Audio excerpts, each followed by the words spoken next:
बापरे, हे आले मसन म्हणतात, हे मसनभूमीतून आले. आता त्याला औषधच नाही, अंधश्रद्धाला काय औषध आहे?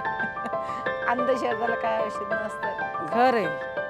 आता आम्ही स्वच्छ घर असल्यावर आम्ही स्वच्छ राहणार नाही तर कसं होईल मॅडम? हा, सगळे सणवार आमच्या इथंच आहे. बाहेर कुठं जावं? आता आम्हाला बाहेर घरच नाही तर मग कुठं सणवार करते? लास्ट सेवा करून देते आमची. म्हणजे किती कशा तरी वेळ राहू द्या, आम्हाला बी जायचं तिथंच सगळ्यांनाच करून द्यायची. आमचं धर्मच आहे. छत्रपती संभाजीनगर शहरामधील जवळपास 40 महिला पहाटेपासून रात्रीपर्यंत राखेत आपली स्वप्न झाडत असतात. समाज ज्यांच्याकडे पाहायलाही टाळतो, ज्यांच्या कामाला नाव नाही, ज्यांच्या संघर्षाला आवाज नाही, त्यांची ही गोष्ट आहे. ही बातमी नाही, हा आकडा नाही, हा आहे मृत्यूच्या सावलीत जगणाऱ्या छत्रपती संभाजीनगर शहरातील महिलांच्या आयुष्याचा बाई माणूसने केलेला ग्राउंड रिपोर्ट. नाव अन्नपूर्णा रामू गायकवाड, बेगमपुरा स्मशानभूमीत राहते मी. सकाळी फार काही नाही, फक्त आम्ही सकाळी उठतो, हाजरी देतो, नंतर झाडू घेतो, स्मशानभूमीत पूर्ण झाडतो, मग चहा वगैरे. पोरं शाळेत जातात, मुलं आहेत, 3 मुलं आहेत मला. काय आलं तर झाडू मारून रचावं लागतं. काड्या गवऱ्या वगैरे ब्रिगेड्स असले तर ब्रिगेड्स मयत येते, नंतर त्यांची नोंदणी घ्यावी लागते आपल्याला. म्हणजे जे वारलं त्यांचा पूर्ण डेटा. मसणजोगी हा महाराष्ट्रातील एक पारंपरिक भटका समाज असून त्यांची ओळख जोगीनाथ परंपरा आणि लोकधर्माशी जोडलेली आहे.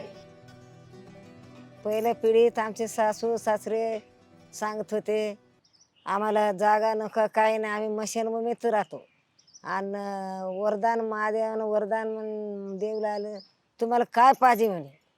तर आमच्या पिढीमध्ये पूर्वी काळामध्ये आम्हाला काय नका, आम्ही मशानभूमीत राहतो. आणि आम्ही मशानभूमीत 3 दगडाची चूल मांडू, स्वयंपाक करून खातो, तिथंच मुक्काम राहतो. आम्ही असंच फिरतो म्हणून वरदान मागितलं होतं ते. कागदपत्रांच्या अभावामुळे हा समाज आजही शिक्षण, आरोग्य आणि शासकीय योजनांपासून वंचित आहे. माझं नाव रेणुका साहेबराव पवार. आम्ही म्हणजे आमच्या आजोबापासून काम करते ते. हे काम आमच्या आजोबा पंजोबापासून काम करतोय आम्ही समाजाने मसणजोगी नाही. शासनाचे असे घरकुल वगैरे, असे राशन कार्ड, पिवळं राशन कार्ड, घरकुल, आम्हाला असं काही हे नाही आहे शासनाकडून. पहिलं काय आम्ही शिकलेले नव्हते, मुलं शिकलेले तरी बी मशानभूमीत लागले. आता ह्यांचे मुलं जे शिकायला लागले त्यांच्यासाठी नोकरी हवी आम्हाला. का हात जागा करू शकतात म्हणून नाही आहे मुलं. नातुंड आमचे, नातुंड त्यांच्यासाठी काही जागा हवे ना. तर आमच्यासाठी ते बी ड्युट्या बी नाही आहे. कोरोना काळात 24 तास मृतदेहांवर अंतिम संस्कार झाले. पोलिसांचा सत्कार झाला, डॉक्टरांचा सत्कार झाला, पण स्मशानात काम करणाऱ्या या महिलांचं नाव यात कुठेच नव्हतं. ना सन्मान, ना ओळख. जवळ सुद्धा येऊ देत नव्हते. आणि त्या करोना काळात आम्हाला असं बाहेरूनच किट देऊन जायचे, गेटच्या बाहेरच. मग आमचे लेकरं बाळं सगळे इथं राहायचे व्यवस्था. आणि आमचे मुलं, हे मुलगा किट घालून बॉड्या करायच्या, पूर्ण करायचा आमचा मुलगा. आणि आम्हाला असं जवळ कोणी उभं राहू देत नव्हते करोनाच्या ह्याच्यात. अरे बापरे, हे मशानभूमीतून आले, मग ह्याला करोना. ते काळच वेगळा होता. म्हणजे ते असं 2 वर्ष काय, असं 1.5-2 वर्ष असं काळच वेगळा होता करोनाचा.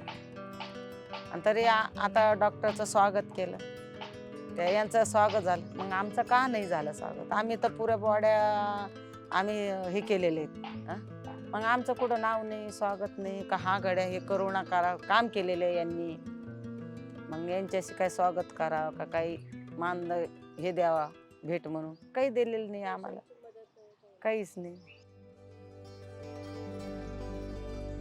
दुपारचे 3 वाजले. पडेगाव स्मशानभूमीत शांतता आहे, पण ही शांतता भीतीची नाही तर सवयीची आहे. या स्मशानभूमीत सुनीता शेळके त्यांच्या कुटुंबासोबत राहतात. त्यांची लहान मुलं याच स्मशानात खेळतात. जसं का हे ठिकाण त्यांच्या आयुष्याचा नैसर्गिक भागच आहे.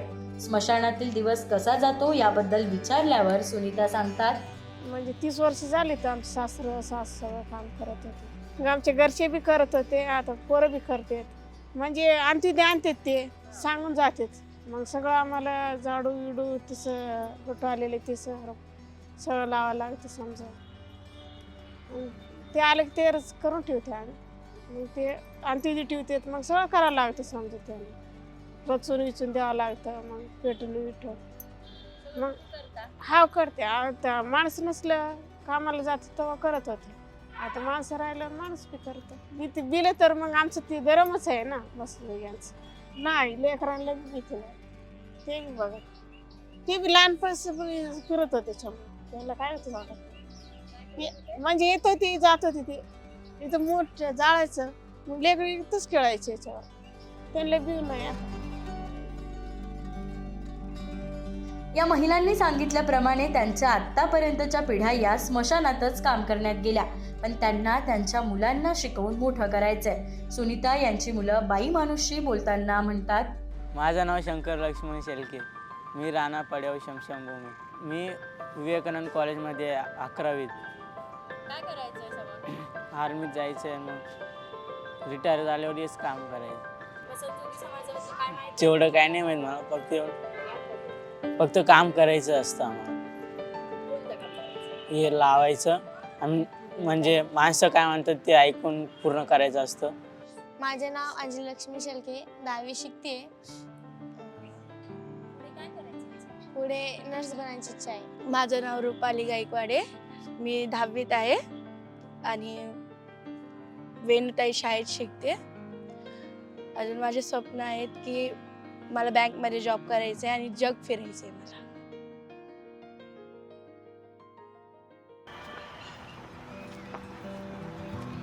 लोक येतात आता म्हणलं आले की लोक हो. गेट खोला मावशी आम्हाला आतमध्ये फिरायला आणि चावी वगैरे माझ्याकडेच राहते ना. हा.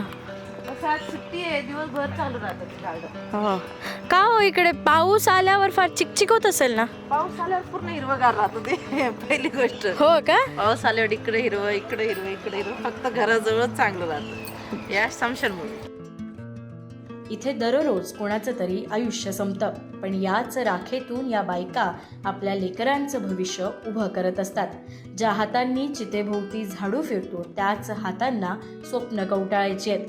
बाई माणूससाठी संजना खंडारे, छत्रपती संभाजीनगर.